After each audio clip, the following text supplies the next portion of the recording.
This morning I've asked to share my testimony with you all, as I wanted to share a bit about what God's been doing in my life.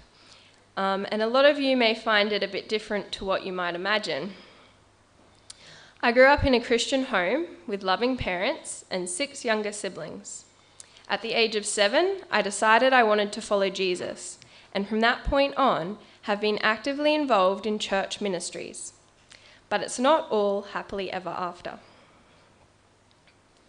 At the age of 12, I started secretly struggling with self-harm and suicidal thoughts. I vividly recall my first serious experience feeling suicidal.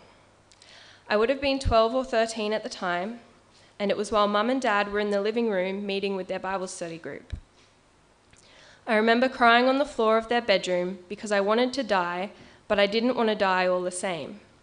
I was praying that maybe my little brothers would start misbehaving in their rooms, so Mum would have to go check on them, and she could walk past and find me and help me, because I was scared of the thoughts I was having. But no one came, and the study group finished, and I pulled myself together and decided not to say anything because I didn't want to worry them. From that point on, whenever I felt depressed or had a suicidal thought, I just locked it inside. Sometimes I would write in my journal or write a song, but I didn't want to talk to anyone because I didn't want to worry anyone, and I didn't want my parents to feel like they were bad parents. I didn't think that a Christian should feel that way, so I didn't want to tell anyone that that was how I was feeling. By the time I was 20 years old, I still hadn't told anyone about these struggles, and it had now been a good 8 years of ups and downs. But thanks to the example of a Christian friend who openly talked about her struggle with mental health, I finally summoned up the courage to ask for help myself. I started opening up to my parents and friends about my struggles and went to see a doctor who booked me in to see a psychologist. And I was diagnosed with type 2 bipolar disorder. Shortly after, I was put on medication to help stop my extreme mood swings. I was on mood stabilizers for 2 years, and while it seemed to help, it never fully got rid of the depression.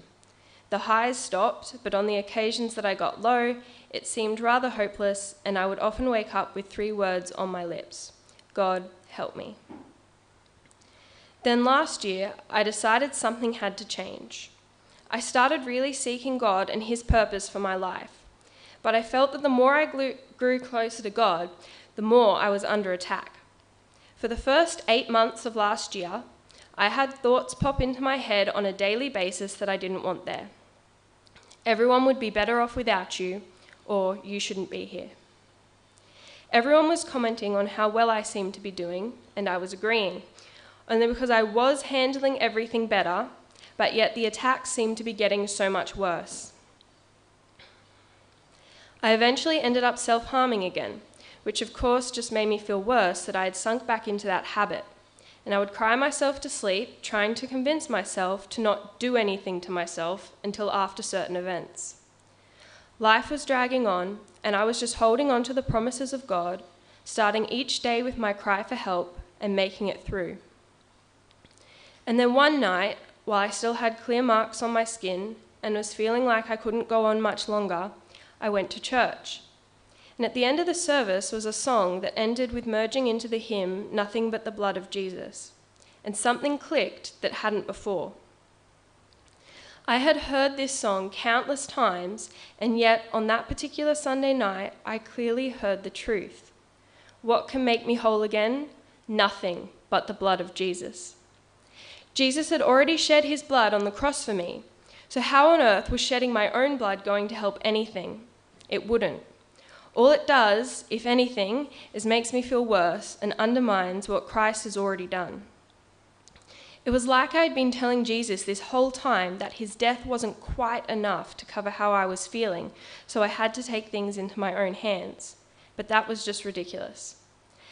Since that moment of realization, I haven't had any real suicidal thoughts or urges to self-harm, and because I was no longer under attack, over the weeks that followed, I suddenly felt like I didn't need my medication anymore, and I was taking it less and less until in November I stopped altogether and have been medication-free since then. The devil is out there, and he attempts to sow seeds of doubt and fear. just like in the garden with Adam and Eve or with Jesus in the wilderness. He was trying to tell me that Jesus' death wasn't enough, and I believed that lie for far too long. But as soon as I held that truth, that attack stopped, because Jesus is so powerful, his death was and is enough, and the devil won't stick around where Jesus is present. There is no darkness within the light. So now instead of waking up with "God help me" on my lips, I wake up with songs of worship in my mind and praise on my lips, and God is so good. As most of you know, I'm studying my diploma of youth work. I've always been passionate about wanting to share the gospel with young people and about raising awareness in regards to mental illness, because I wouldn't want anyone suffering in silence for as long as I did. And I can tell you, with what I've been through, I often just say, "God, how can someone like me who has all these issues help these young kids?" But I already know the answer. I can't help them. I literally choose to work with youth because I can't help them, but I know who can. I want to make sure they know who they can rely on. Jesus is the only one who can heal their hurt. It's only his blood that can make them whole again. And sometimes it's so hard knowing I can't just jump in and fix things for them, but Jesus can. So I just keep loving them and speaking truth into their lives. There were many days I would struggle with the lies and doubts and would have a close friend message a Bible verse of truth that would just help me through.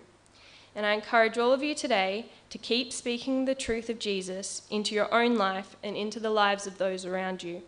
If you have truth in your life, there's no room for the lies.